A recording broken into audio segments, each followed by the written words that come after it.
Hello children and welcome to the session today. Children, we all are understanding these days through newspapers, through talks, through so many other activities that the NGOs are taking up that the environment is deteriorating. Today in chapter number 18 of your book, we are going to discuss the same, pollution of air and water. Children, the basic fact remains that Earth is the only planet that supports life. Now, there are many resources on Earth.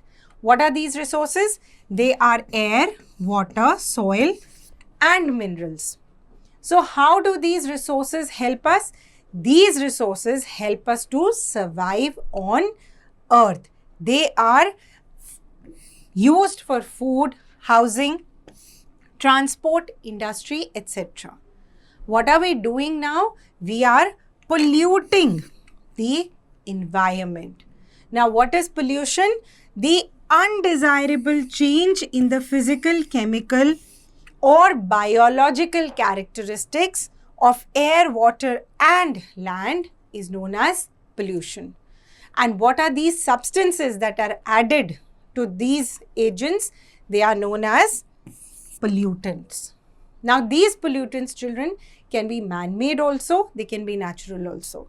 We have discussed in the previous chapter how volcanic ash becomes a natural pollutant, and man-made pollutants we all are very well aware of. We know that there are man-made pollutants like carbon dioxide, or there are the fuels, the gases that are emitted from vehicles, factories, etc. Children, air is a very important reason why we are alive. Now, air pollution means that the constitution of air is damaged. What is the constitution of air? Air has gases like nitrogen and oxygen and a very small amount of carbon dioxide. Now, this carbon dioxide, we have learned that it causes a greenhouse effect which allows the earth to remain warm. And we also know that it's an important raw material for photosynthesis, without which there will be no life on earth. But what is happening to air? The air is getting polluted. Now, this polluted air is harmful for us. Even the nasal hair cannot filter out these pollutants. Now, air pollution is basically the addition of unwanted substances. How are these substances added? They are added by natural sources and man-made sources. Let's read about the natural sources first. Powerful wind or storm puts dust particles into the air and pollute the air. Ash and smoke released by volcanic eruption causes air pollution. Settling volcanic ash can kill vegetation of surrounding areas. Forest fires also release smoke and carbon particles causing air pollution. Wind also carries pollen grains of plants which affect people sensitive to it. The decaying or organic matter release methane gas that pollutes the air. Now let's learn about the man-made sources. So the first man-made source is called suspended particulate matter or SPM. How is this SPM released into the air? It is released from thermal power plants, unburnt carbon particles, dust from cement factories, or exhaust of vehicles. Children, this SPM can settle on leaves of the plant and it can actually disturb the process of photosynthesis. Next are the harmful gases: carbon monoxide, sulfur oxide, hydrogen sulfide, hydrogen fluoride, nitrogen, etc. These gases are released from burning of fossil fuels in factories, thermal power plants, and automobiles. Pollutant gases cause many diseases.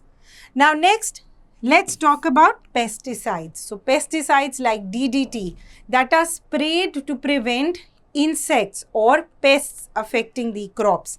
If they are used in a very large quantity, they are released into the air as pollutants. Next comes smoke. We all know that smoke comes from burning of fuels, whether it is coal, wood, or petroleum. Now, when the smoke combines with air, it forms fog. And this fog drastically damages visibility. It can lead to accidents, delay of trains, delay of flights, etc. Chlorofluorocarbons are the compounds that are used in refrigerators, fire extinguishers, air conditioners, and aerosol sprayers. These are also very harmful air pollutants. Now, what are the harmful effects of air pollution? Children, air pollution can affect like poison. Let us read from the book the harmful effects. Carbon monoxide is a poisonous gas which causes suffocation. It mixes with the blood that reacts with hemoglobin. It prevents it from carrying oxygen and can even cause death. On burning of fossil fuels like coal or petroleum, nitrogen dioxide and sulfur dioxide are produced. These gases combine with the atmospheric water and form nitric acid and sulfuric acid respectively. When it rains, these gases get dissolved in rainwater and produce acid rain. Another important effect of air pollution is the greenhouse effect.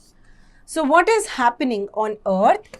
That there is a layer of atmosphere and this layer has got a certain amount of carbon dioxide. How does carbon dioxide help? When the rays of the sun reach the Earth, some of it is reflected back, whereas some of it remains in this layer of atmosphere. This is because carbon dioxide absorbs heat.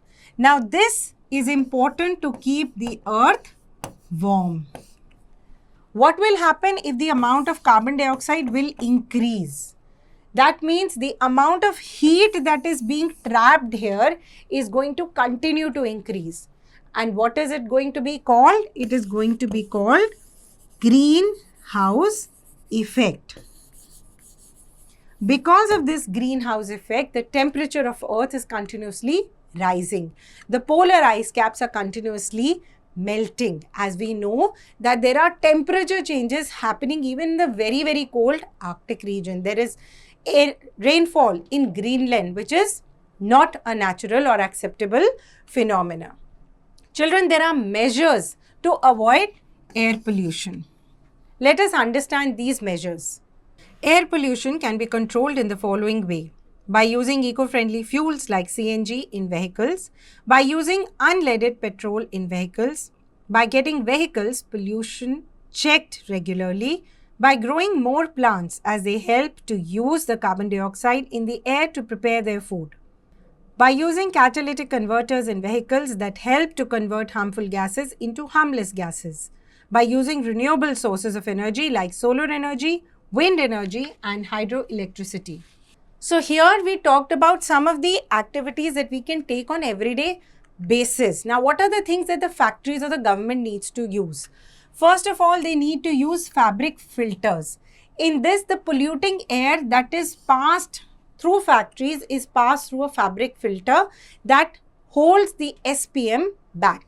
The second is wet scrubbers. These are special tanks which are in the tanks. Air pollutants are sprayed by jets of water before they reach the chimney. In this way, the water washes away the particulate matter. Then there are electrostatic precipitators. These are charged and ionized particles that are attracted to charged electrodes and removed from the air that is coming out of the chimneys. Let's talk about water pollution first. Before we move on, let's quickly recall what is water used for. We know that water is used for bathing, cleaning, drinking, cooking. We basically know that without water, we all will die of dehydration. How does water get polluted? Water gets polluted in many ways, which we are going to see in this video. Water pollution is the contamination of water bodies with harmful substances. Water bodies are being polluted by pollution of water is becoming an everyday menace. Water gets polluted by washing clothes, throwing industrial waste in water, throwing domestic waste in water, and due to oil spills in water. When fertilizers used in the agricultural field mix with the water of the nearby sources, the production of algae on the surface of water increases. These algae soon cover the entire water body, and as a result, there is no air going inside the water, which leads to killing of aquatic life under the surface of water. Other than these, there are also oil spills in which discharge of petroleum products are released into the sea. Now, oil forms a layer above seawater because of which oxygen cannot enter the sea. So, what is going to happen to the aquatic life, whether it is plants or animals? They are, of course, going to die. Children, what are the effects of water pollution? Let's read from the book. Disposal of domestic waste into water bodies gives rise to pathogenic microorganisms like bacteria, virus, and protozoans. These microorganisms cause diseases such as diarrhea, dysentery, cholera, typhoid, and jaundice. The untreated toxic waste discharged by industries may cause death of animals or may damage your liver, kidneys, reproductive system, respiratory system, or even nervous system. Thermal power plants discharge very hot water in water bodies. The temperature of the wastewater from factories that is discharged into rivers is often higher than the temperature of the river water. The increase in temperature is itself a form of pollution as it adversely affects aquatic life.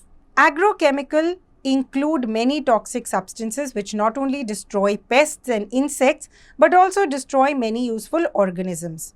Such chemicals, by getting deposited in marine life, reach the body of human beings. When fertilizers run off into water sources, they cause an increase in the growth of algae in water called algal bloom, which use up the dissolved oxygen from water. When algae die, they become food for decomposers such as bacteria. These also use the dissolved oxygen, thus reducing oxygen content even further. Their thick growth also stops sunlight from reaching the water. This enrichment of water by nutrients, which leads to excessive plant growth and depletion of oxygen, is known as eutrophication. It adversely affects the water plants and animals. Due to discharge of chemicals and oils into the sea, the marine life has been seriously affected.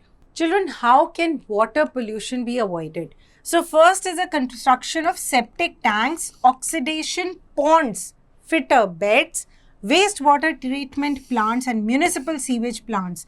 These should be sincerely put into action so that the waste does not reach water bodies. The second is people like you and I should not dump any kind of waste material into lakes, etc. The third is animal excreta should not be allowed to wash away into water bodies. It should be allowed to use as a manure or compost. Industrial effluents must be treated carefully before they are discharged into water bodies. And plants like water hyacinth and aquatic weeds should not be allowed to grow. In case somebody is living near a water source where all these factors are very prevalent, how do you make water safe for drinking? If there are germs in the water should be boiled for 15 to 20 minutes. Then water can be filtered simply. It's a physical method that removes soluble impurities. Then there is chlorination, in which chlorine tablets or bleaching powder is added to water. However, care has to be taken that the right quantity is added, otherwise it can lead to pollution. UV filters or RO, reverse osmosis filters, are used these days to purify water. So children, we know that air and water pollution are a menace these days. What is important is the understanding of the concepts we have learned today and also the application in daily life. If you think that you cannot make a difference, you're absolutely wrong. Because every one of us should take whatever steps we can to avoid both. Now it's time for you to answer the questions at the back. Thank you.